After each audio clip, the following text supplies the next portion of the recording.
السلام عليكم ورحمة الله وبركاته. النهاردة بإذن الله هنعمل السكارف أو الكوفية الجميلة دي بغرزة الباسكت. شكلها جميل ورائع زي ما انتم شايفين، وفيها ميزة ان الغرزة دي بتبقى وشها زي ظهرها، الوش زي الظهر، مظبوطين زي بعض بالظبط. تمام. فهي عجبتني، وطبعا ده سكارف رجالي، وممكن تستعملي الوان مختلفة علشان يبقى حريمي. يعني هتدخلي الالوان تلعبي فيها براحتك. الايس كاب بتاع بقية الطقم بقى اللي عملناه، هحط لكم الفيديو بتاعه في الديسكريبشن بوكس او في علامة الاي اللي فوق الدايرة البيضة دي، وممكن في اول تعليق مثبت. ويلا بينا ندخل نشوف الفيديو. ما تنسيش بس اللايك والاشتراك في القناة لو انت لسه جديدة، تفعلي زر الجرس عشان يوصلك كل جديد من الفيديوهات اللي هنعملها بإذن الله. ويلا بينا نشوف الفيديو. استعملت في الايس في السكارف ده خيوط هيمالايا افريداي بيبي لوكس، وخدت مني 2.5 شلة. ودلوقتي وطبعا هحتاج الابرة والمقص وابرة التنظيف اهي، الادوات بتاعتي. بس هشيل دول دلوقتي. ومعايا الابرة مقاس 3.5. المقاس ده مناسب جدا لنوع الخيط. وهنبدأ كده بسم الله الرحمن الرحيم. نشرح. طبعا انا كنت شرحت غرزة الباسكت في فيديو قبل كده، هحطه لكم في علامة الاي الموجودة في فوق الفيديو، او وممكن تلاقيها في الديسكريبشن بوكس او اول تعليق مثبت. هنبدأ بقى، يلا بينا نشرح بداية الكوفية دي هنعملها ازاي. مبدئيا كده انا عملتها 16 سنتي، فطبعا باخد مقاس السلاسل. اول سلاسل هعملها باخد مقاس بيوصل 16 سنتي. وحدة القياس تبقى معايا موجودة عشان اوصل بالسلاسل ل 16 سنتي.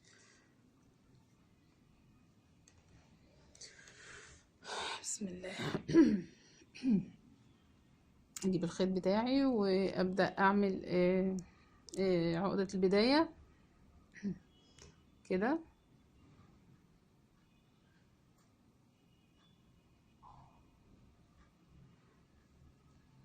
هبدأ اعد بقى الاربعات زي ما شرحنا في الفيديو بتاع الغرزة. 1 2 3 4. انا بوسع شوية الغرزة وانا ماشية علشان لسه هشتغل في السلاسل. وبعد كده 1 2 3 4. 1 2 3 4. 1 2 3 4. 1 2 3 4. ودايما وانا بشتغل يعني بالشكل كده اشوف انا وصلت لكام سنتي. طبعا هنا واصلة 12، لسه هكمل. 1 2 3 4 اهو، لسه برضو نعمل كمان 4. 1 2 3 4 اهو. هبدأ اقيس من اول سلسلة وهريح السلسلة كده مفرودة مش مشدودة. لو شديتيها هتديكي مقاس اكبر، لكن انت هتشتغلي بيها مفرودة في المعقول يعني. اهي 16 سنتي زي ما انتم شايفين، وصلت 16 سنتي كده. تمام. هناخد بقى السلسلة دي، هزود عليها غرزة واحدة بس.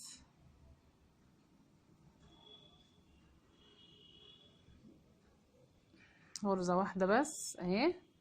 وهبدأ بعد الغرزة اعمل سلاسل ارتفاع. يعني يبقى احنا خلصنا الاربعات وخدنا غرزة سلسلة زائد قلنا هنزود سلاسل ارتفاع سلاسل ارتفاع المفروض ان انت هتشتغلي مثلا، هتشتغلي عمود فوق هتزودي 3 سلاسل. الحشو، انا هعمل حشو دلوقتي عشان عايزة ابدأها بغرز حشو، فهزود سلسلة واحدة. عايزاها اعملها غرز حشو عشان يبقى السطر كده، انا بدأتها ونهيتها بالحشو علشان يبقى السطر مفرود. طبعا انتوا عارفين غرز الباسكت لما تشتغليها هتشوفي ان في هيبقى السطر ايه فيه تعرجات كده. يعني انا بوضحها بس، يعني كده قبل ما اعمل الحشو كانت في تعرجات كده، الغرز رايحة جاية كده، فغرز الحشو فردت لي السطر كده. فانا عشان هنهيها بغرزة حشو هبدأها كمان بغرزة حشو، وهبدأ اعمل بقية الشغل. انا ارتفعت سلسلة غير السلسلة اللي كنت واخداها بعد الاربعات. هشتغل ازاي بقى؟ هجيب السلسلة من قدامي اهي مظبوطة، هقلبها كده، شايفين كده، وهشتغل في الحلقة اللي بتبقى في الخلف كده. يعني هرفعها لك اهي، ثواني،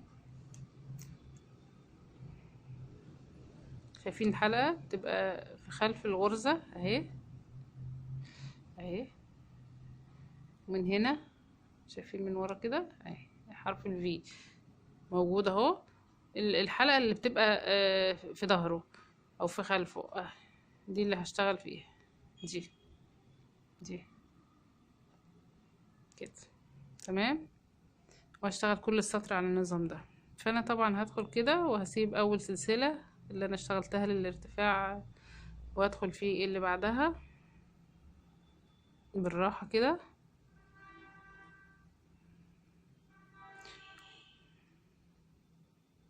اركز بس كده ان انا ايه ادخل في الغرزة كلها. دخلت فيها هبدأ اخد على الابرة، اعمل غرزة الحشو، واخد على الابرة تاني واطلع من الحلقتين اهي. هدخل تاني في اللي جنبها،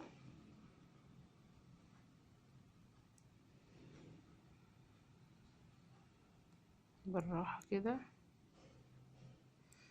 وادخل اهي اعمل غرزة الحشو، اخد ادخل في الحلقة واخد خيط على الابرة واطلع، واطلع من الحلقتين بالشكل ده.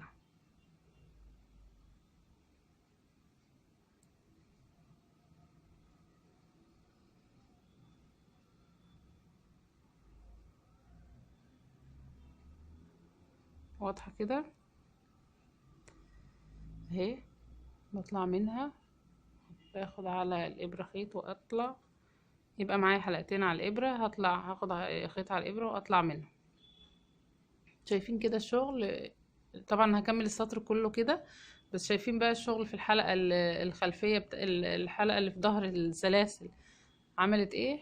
خليت لي السلاسل بالشكل ده، شكل مظبوط كده. لو اشتغلت بقى عادي ادخل في السلاسل بالطريقة العادية بتديني شكل، يعني مش بتديني شكل ملفوف او مش مظبوط، ما بيبقاش حرف الفي كده مظبوط طول السطر. انا هكمل السطر بقى وارجع له. انا خلصت السطر كله كده غرز حشو زي ما انتم شايفين، وفاضل لي بس الغرزة الأخيرة اللي احنا قلنا دي بعد الأربعة هدخل فيها أعمل غرزة الحشو كده. بعد كده بقى هرتفع عشان هشتغل بقى سطر الأعمدة، هرتفع 3 سلاسل وألف شغلي، وهشتغل عمود بلفة فوق كل غرزة. اشتغل عمود بلفة فوق كل غرزة حشو انا عملتها. وطبعا هنا الغرزة دي ما بتتحسبش، مش هعمل حاجة هنا، هاخد اللي بعدها وهدخل فيها اعمل عمود بلف. اشرحه كده بالراحة. هاخد على الابرة خيط وادخل، واخد خيط تاني واطلع كده، هيبقى معايا 3 حلقات على الابرة. هاخد خيط على الابرة واطلع من حلقتين بس، وهيتبقى معايا حلقتين اخد خيط على الابرة واطلع منه. وبكده عملت العمود بلف. هعمله تاني بالراحة كده اهو، اطلع من حلقتين ودي حلقتين. وسطر العمود بلفة ده، سطر الأعمدة اللي أنا هعملها دي، ده الأساس بتاع غرزة الحشو، غرزة الباسكت اللي هشتغل عليه. يعني أنا ببني الأساس وفوقيه هشتغل غرز الباسكت. تمام كده، واضحة.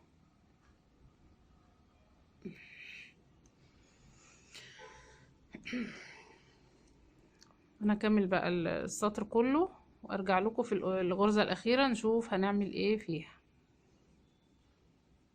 هكمل السطر كله وأرجع لكم. خلاص كده سطر الأعمدة خلصته، وهشتغل معاكم اخر غرزة بقى عشان نعرف ازاي نظبط السطر بتاعنا.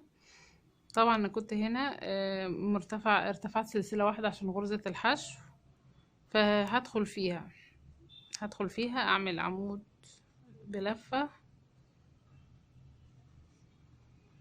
اهي كده. وكده بقى السطر مظبوط، اوله واخره قد بعض بالظبط، الثلاث سلاسل ارتفاع واخرهم عمود بلفة يبقوا زي بعض بالظبط. بعد كده انا عايزه اشتغل غرز الباسكت، الارتفاع بتاعها بيبقى سلسلتين اتنين، وبتنهي السطر بنص عمود، غرزة نص عمود. تمام، فانا دلوقتي هرتفع سلسلتين اتنين واضير شغلي، الف الشغل كده. ثواني،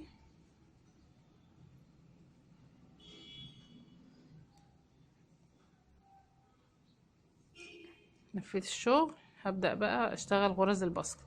طبعا احنا ده اول عمود ملناش دعوة بيه، هنشتغل على اللي بعده. وهبدأ اعمل غرز البريد الامامي او العمود الامامي، باني ادخل الابرة خلف العمود كده. شايفين؟ هقرب لكم شوية اهو. ادخل الابرة خلف العمود بحيث ان العمود يبقى فوق الابرة، واخد على الابرة، اخد خيط واطلع واشتغل عمود عادي خالص اهو، عادي خالص. تمام، وده اسمه العمود الامامي او البريد الامامي. واعمل الغرزة اللي جنبها اهو، عمود برضو امامي، ورقم 3 اهي، ورقم 4 اهو. بالشكل ده عملنا اول 4، وهنيجي على الأربعة اللي بعدهم هعمل غرز البريد الخلفي. بإني أشتغل إزاي؟ هدخل الإبرة من الخلف أهو، من الخلف. شايفين العمود اللي عليه الدور؟ أركز في العمود اللي عليه الدور، أدخل إبرة من الخلف وأعديها على العمود، أعديها عليه كده أهي. شايفين الإبرة؟ وتطلع تاني من بعده، بحيث إن العمود اهو، بحيث إن العمود يبقى على الإبرة من الخلف، الإبرة هي اللي قدامه وهو اللي خلفها. وهبدأ اخد خيط واسحبه واطلع بيه كده، وهعمل برضو العمود بشكل عادي اهو. هدخل تاني وادخل كده الإبرة، اخد خيط واطلع بالراحة كده، واطلع على اعمل غرزة العمود عادي اهو. تالت العمود، ورقم 4 بدخل، طبعا ده عمود خلفي، بدخل بالشكل ده واخد على الإبرة خيط واطلع من حلقتين واطلع من حلقتين. وده كده المجموعة بتاعة الأعمدة الخلفية، 4 أعمدة خلفية. يبقى أنا بشتغل 4 عمود أمامي و4 عمود خلفي. واجي على اللي بعده اشتغل بقى 4 أماميين، 4 عمود أمامي اهو. اخد خيط على الإبرة واطلع تاني. خلي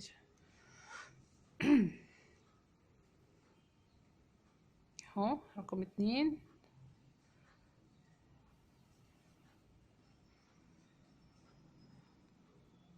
رقم 3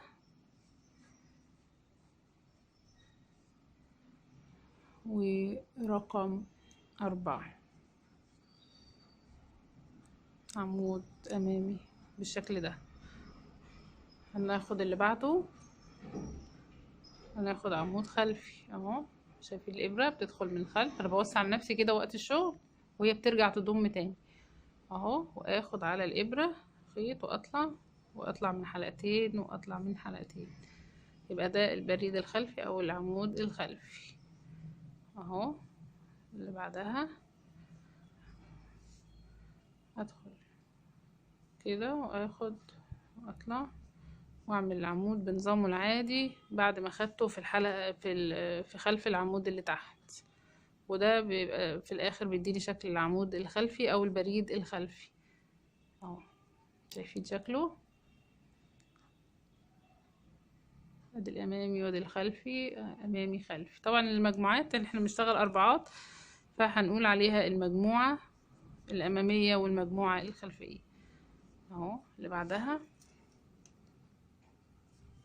كده 2 3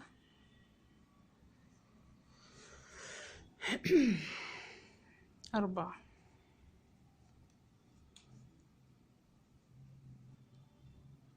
ناخد الأربعة المجموعة اللي بعدهم 4 أعمدة خلفية، 1 2 3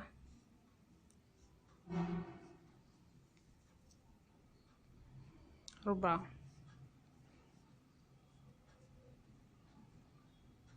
ونرجع نعمل مجموعة أمامية، 1 2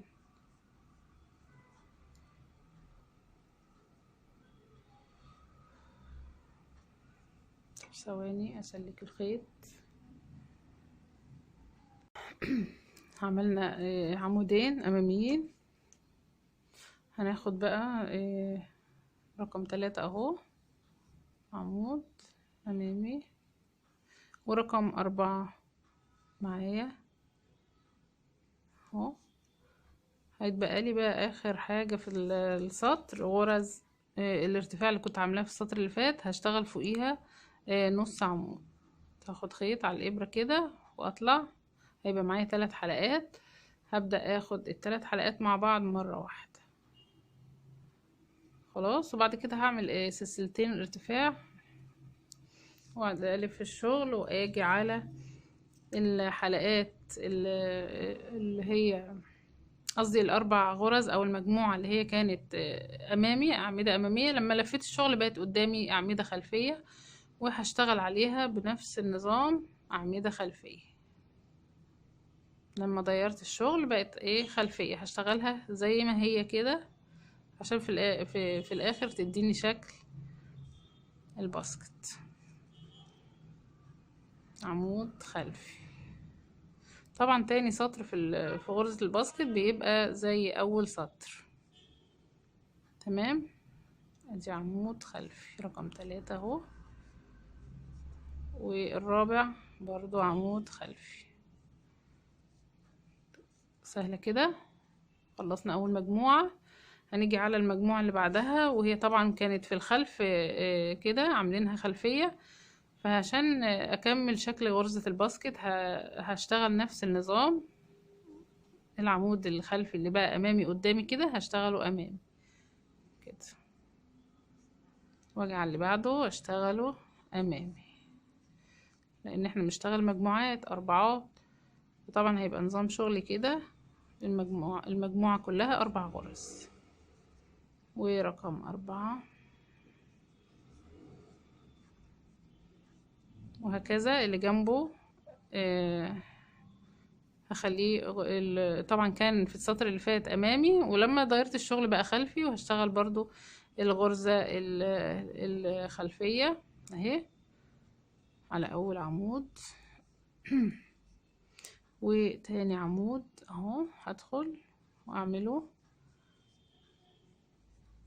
وتالت عمود ورابع عمود.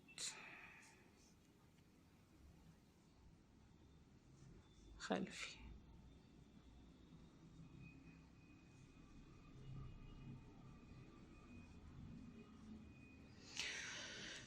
وبعد كده هبدأ بقى اشتغل المجموعة الأمامية اللي أنا شايفاها قدامي دي أمامية، بشتغلها أمامية والخلفية بشتغلها خلفية.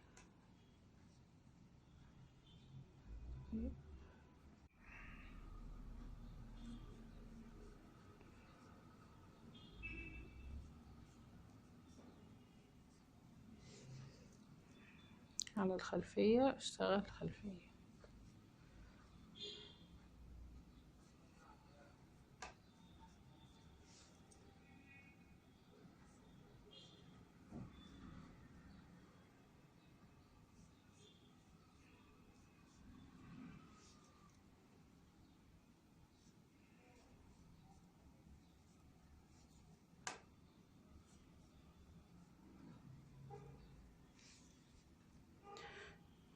رقم 3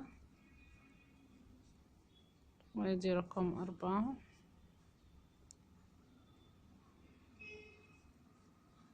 والخلفية هشتغل عليها خلفية برضو. اسحب كده واعمل العمود بطريقته العادية، ادخل من الخلف واطلع اسحب كده واعمل عمود بطريقته العادية اهو. رقم 3 اهو،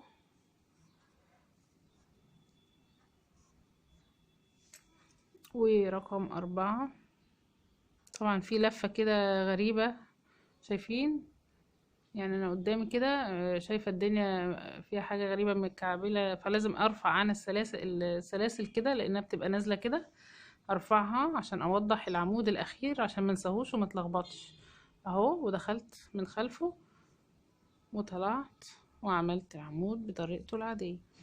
طيب هنا بقى اخر السطر عشان اظبط السطر بقى ما يبقاش في حاجة لفة كده ولا متكعبلة ولا شكلها غريب، فاظبطها ازاي؟ بغرزة النص عمود وادخل السلاسل الملفوفة دي واطلع كده او اعمل غرزة نص عمود. تمام، وهطلع بقى سلسلتين وارجع اشوف بقى. احنا دلوقتي خلصنا اول مجموعة اللي هي بتكون لي شكل غرزة الباسكت، اللي هي الغرزة على بعضها كده بتبقى سطرين اهي اللي احنا عملناها دي. ده كده يعني كمل السطرين بيكملوا الشكل، السطرين اللي بعديهم بيظبطوا الشكل اكتر بقى، بس هيكونوا بطريقة تانية ان احنا هنغير بقى. يعني الأعمدة الأمامية دي هغيرها وهخليها خلفية. ده السطر رقم 3 بالنسبة لغرزة الباسكت. خلصنا 2 وداخلين على التالت بيبقى مختلف، بيبقى العكس اهو.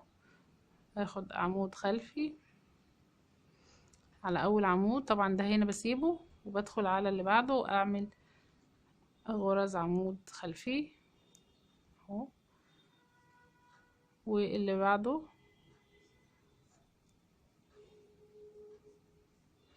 واللي بعده تالت والرابع.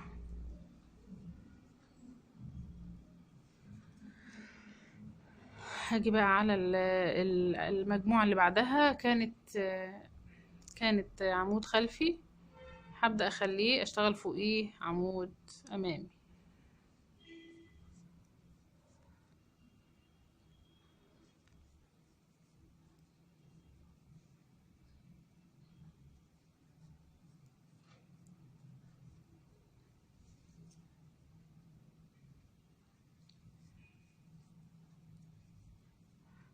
شايفين الشكل اتغير ازاي؟ بدأوا يبدلوا مع بعض، يعني الامامي اتنقل هنا والخلفي اتنقل هنا. هكمل بقى السطر بنفس النظام. وعايزه اقول لكم ان السطر ده لازم نركز فيه كويس قوي علشان ممكن تتلخبطي وتعملي مجموعتين جنب بعض زي بعض، او الشغل كله طول ما انت ماشيه كده تركزي في الاعداد، لان ممكن برضو تعملي 3 عمود هنا و5 هنا تلاقي الدنيا اتلخبطت معاكي وترجعي تفكي. لا انت ركزي في العدد كويس، ان انت يعني ممكن وانت شغاله كده تعدي 3 بقينا 4 خلاص كده انا اطمنت ان المجموعه خلاص اتقفلت. هاخد اللي بعدها وابدا اعد من اول 1 كده وانا شغاله 2 واللي بعدها 3 و4. كده طمنت على مجموعتي ان انا خلصتها. واخد اللي بعدها بشكل تاني اهو، واعد تاني 1. طبعا التركيز بيخليك تتفادي الاخطاء، بدل ما ترجعي وانت راجعه في السطر التاني تلاقي نفسك كنت في السطر اللي تحتيه ملخبطه، ترجعي تفكي وتضيعي وقتك وتضيعي مجهود. فالتركيز مهم والعد برضو مهم. 4.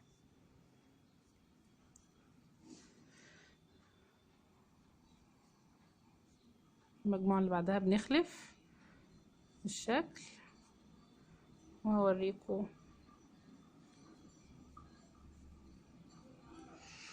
3 4 بعدها 4 عمود خلفي. بركز بقى وانا بشده كده عشان الفتل ما تشدش معايا. 1 2 3 4. شوف انا بعد ازاي عشان اتاكد ان انا هنا في الاخر ده المفروض يبقى 4، وادور على العمود اللي هو مستخبي مني في السلاسل. يعني شكله لو انا مش مركزه في العدد مش هاخد بالي منه خالص. هدخل كده ادور عليه وارفع السلاسل اجيبه كده. شايفين هو كان بيبقى متداري لافف كده، فهدخل اظبطه بالشكل ده. اعمل رقم 4 وبعديه لازم اركز ان انا برضو لازم اختم السطر بالنص عمود. لو مركزتش مش هاخد بالي من السلاسل اللي لفت معايا دي، وكمان السطر حروفه مش هتبقى مظبوطه. بعد كده هاخد سلسلتين والسطر الرابع بالنسبه لغرزه الباسكت. انا بقول الرابع لان السطر الخامس اللي عندي كان اعمده، ده ما بعدهوش. انا بتكلم على غرز الباسكت. الاول والتاني زي بعض، والتالت والرابع هيبقوا زي بعض.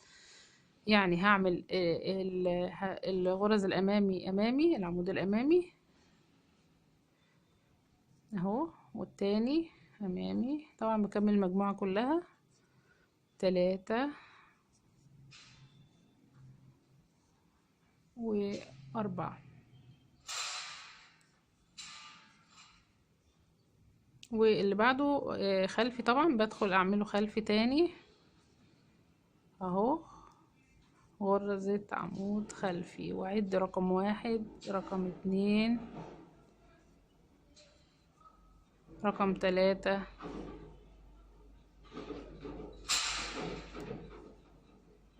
وادي رقم 4.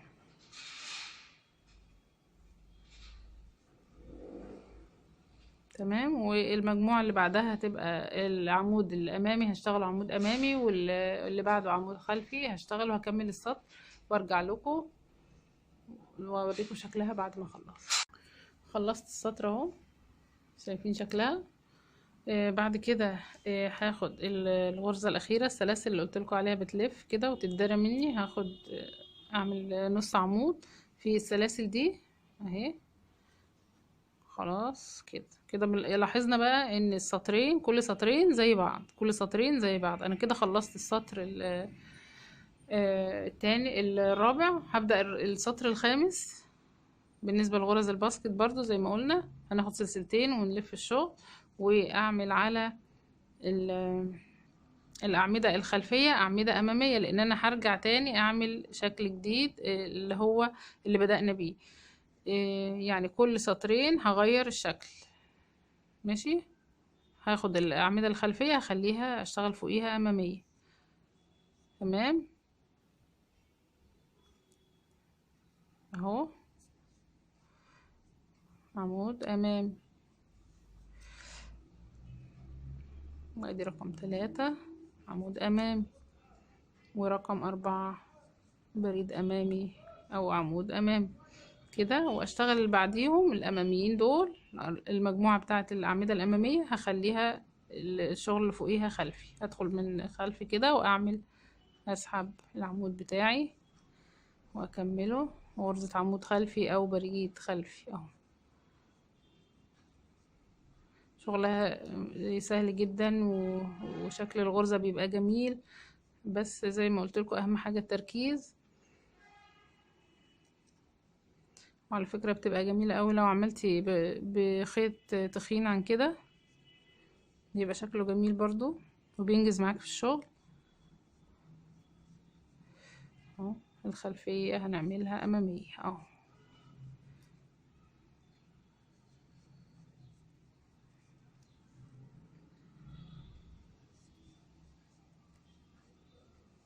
ناخد بقى اللي بعدهم الأعمدة الأمامية نعملها خلفية.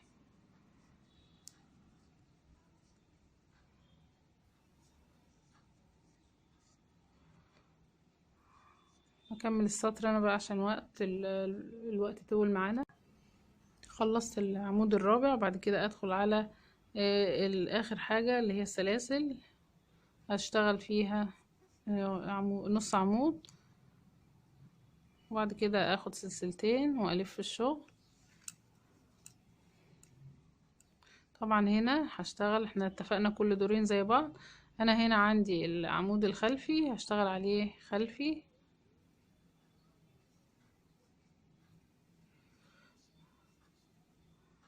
والعمود اللي جنبه واللي جنبه رقم 3، وبعد كده رقم 4، وهنا العمود الأمامي هشتغل عمود أمامي.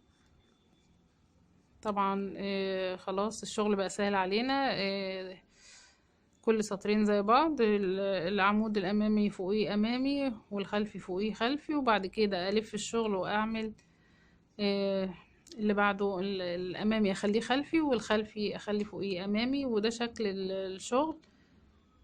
هكمله بقى وهرجع لكم. خلصت كده السطر، وده شكل الغرز زي ما انتم شايفين. جميل قوي ما شاء الله، سهل جدا. هناخد بقى اخر حاجة في السطر، غرزة النص عمود، واطلع بقى اعمل سلسلتين وهدير شغلي واشوف. هنا بقى خلصت، بعد ما خلصت شكل الباسكت كده يعني اخلي بالي قوي ان انا المفروض دلوقتي ابدا اقلب نظام الشغل، يعني العمود الامامي اشتغل فوقيه عمود خلفي، العمود الامامي هشتغل فوقيه عمود خلفي.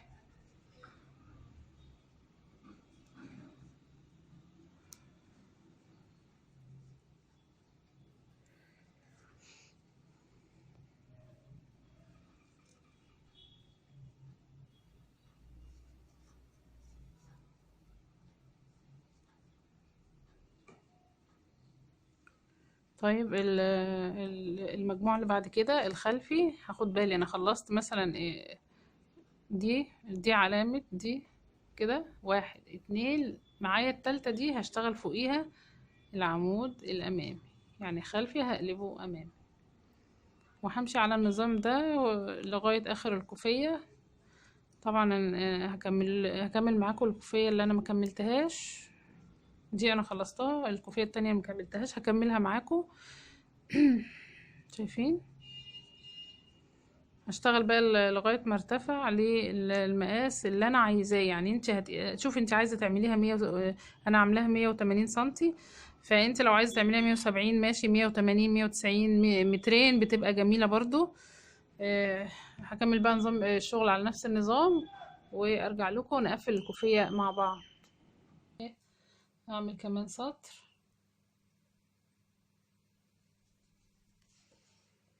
طبعا هترتفع بالادوار، نفس الشغل اللي شرحناه، مفيش اي حاجة جديدة لغاية ما توصل معاكي للمقاس المطلوب. دلوقتي انا هعمل سلسلتين، الف الشغل واعمل البريد الخلفي اهو،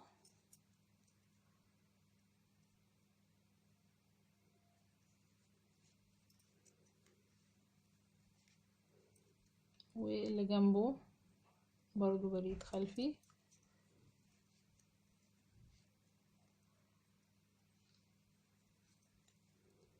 واللي بعده بريد خلفي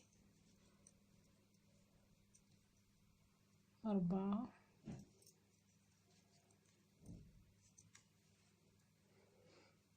متنسوش بقى تحطوا لايك عشان الفيديو يوصل للناس، واللي عايز يشتغل يشتغل. اهو البريد الامامي عملنا فوقيه بريد امامي.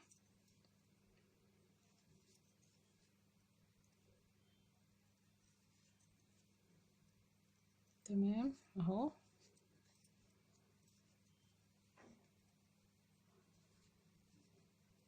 الخلفي هنعمل بريد خلفي،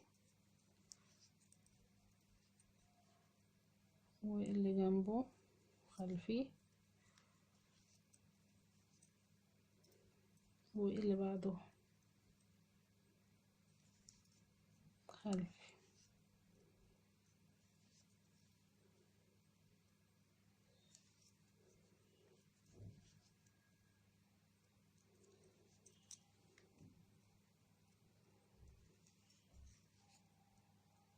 بعد كده هنقل على المجموعة اللي بعد كده. الغرز الأمامية هعمل فوقيها عمود أمامي،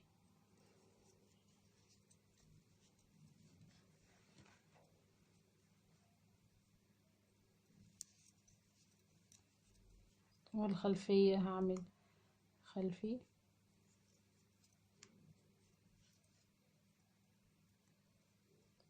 طبعا ماشية بالدور كده، غرزة غرزة لجنب بعض، ما بنطش حاجة، ما بفوتش حاجة، بس هي عبارة عن مجموعات.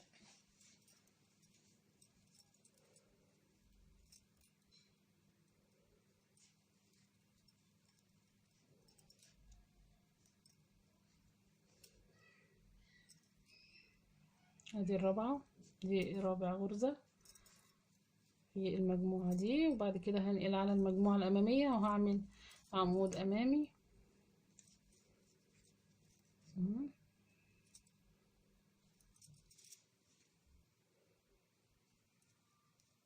عمود أمامي،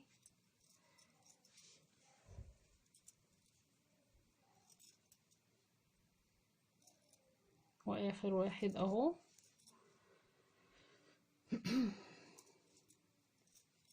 وبعد كده هعمل الأعمدة المجموعة الخلفية، هشتغل ورا كل عمود، فوق كل عمود عمود خلفي، وأهو كده عمود خلفي. وادي اخر واحدة في المجموعة دي. وهنقل بعد كده على الأعمدة الأمامية، هعمل عمود أمامي، والتانية عمود أمامي، واللي بعديها عمود أمامي، والرابعة عمود أمامي. وآخر غرزة في السطر هعمل النص عمود اهو كده. يبقى خلصت، وهطلع بقى سلسلة واحدة علشان أنا عايزة أمشي السطر ده كله غرز حشو.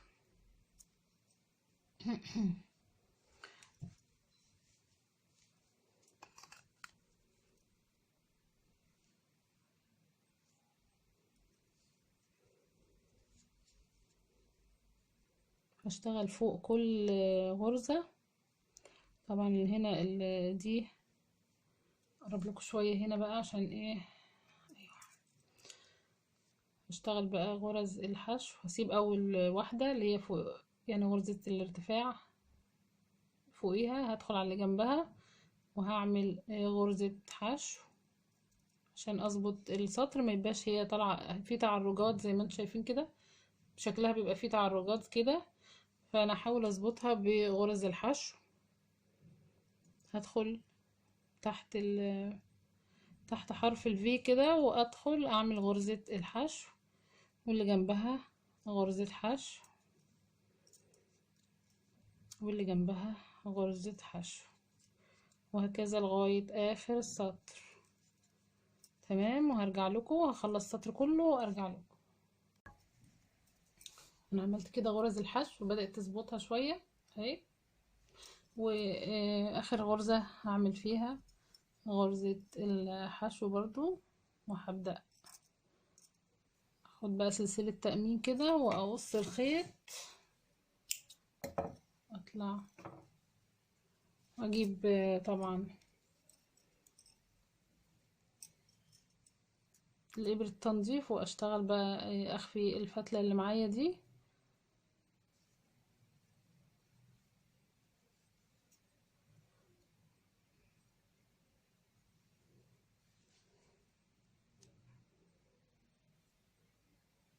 اشتغل بين الغرز كده، ادخل اخفي الخيط بالشكل ده كده، غرزة كده غرزة كده اهي.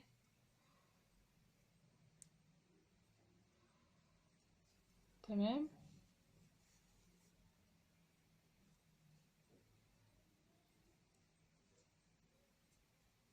ده شكلها مش باينة خالص اهي. وبعد كده هقص وكده يبقى انا خلصت الكوفية. وعايزة اقولك انا مش هعملها بشراشيب، لكن انت لو عايزة تعمليها بشراشيب هتخصمي الشغل على قد طول الشراشيب. يعني لو الشراشيب هتعملي 10 سنتي من الناحية دي و10 من الناحية دي، هتخصمي من الشغل اللي هتشتغليه 20 سنتي. مش هينفع بعد الشغل ما يبقى طويل كده تزودي شراشيب عليه، هتبقى طويلة اوي وشكلها مش ظريف. هنشوف لو هنركب لها شراشيب. بتجيبي اي حاجة عندك تلف عليها الخيط، زي مثلا الكفر بتاع التليفون ده، عايزاها مثلا قصيرة. شايفة هو بيحدد لك طول القطعة اللي معاكي دي، بتحدد لك طول الشرشوب. هتعمليها كده هتبقى ايه، شرشوبة قصيرة. هو ده شكلها. لو هتعمليها كده مثلا هتبقى ده طول الشرشوب اهو. انا هعملها كده عشان تشوفوا ايه ده الطول ده حلو. طبعا انا مش هركب شراشيب في الكوفية بتاعتي، بس بوريكي لو عايزة تركبي شراشيب. بتلف مثلا ايه كام فتلة كده، وتروحي واخداهم كده مطلعاهم، وبتقصي من ناحية واحدة. تقطعي الخيط طبعا وتقصي من ناحية واحدة. تاخدي الفتل بقى اللي انت عايزاها، العدد اللي انت عايزاه، عايزاها خفيفة، عايزاها مليانة تقيلة. يعني مثلا ايه، شايفين الشكل ده؟ ثواني اهو كده. ده انا كنت بعمل كارديجان ومركبه له الشراشيب دي. وطبعا انا قلت اوريكم بقى واحده هنا بتعملي ايه. بتاخدي الخيط من النص كده، تمسكيه من النص، تسوي حروفه اطرافه كده، وتدخلي في المكان اللي انتي هتركبي فيه الشرشوبه. وتاخدي الفتل دي في الابره وتسحبيها وتطلعي بيها. وخلاص كده بقت النص معايا اهو، نصها. بفتح كده واخد، اعدي الخيط اللي معايا واشد جامد، وخلاص كده اتركبت الشرشوب. طبعا ده الشكل ده عكس ده، بس انا بوريك الشكل ده. طبعا تتخلي على الوش. انا طبعا هفكها واعملها تاني زيهم. يعني ده مثلا شوف شكل من ورا زي دي، زي اللي ركبته ده اهو. اقرب لكم عشان تشوفوها، تشوفوا الفرق بينهم. ده شكلها من الخلف وده شكلها من قدام اهو.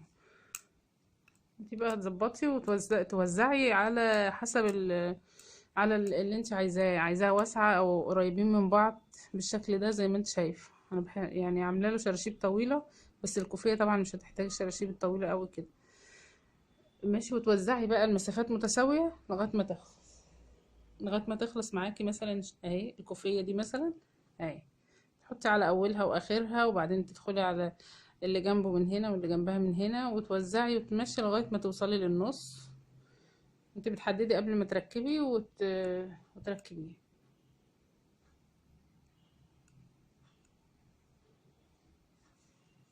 بس كده.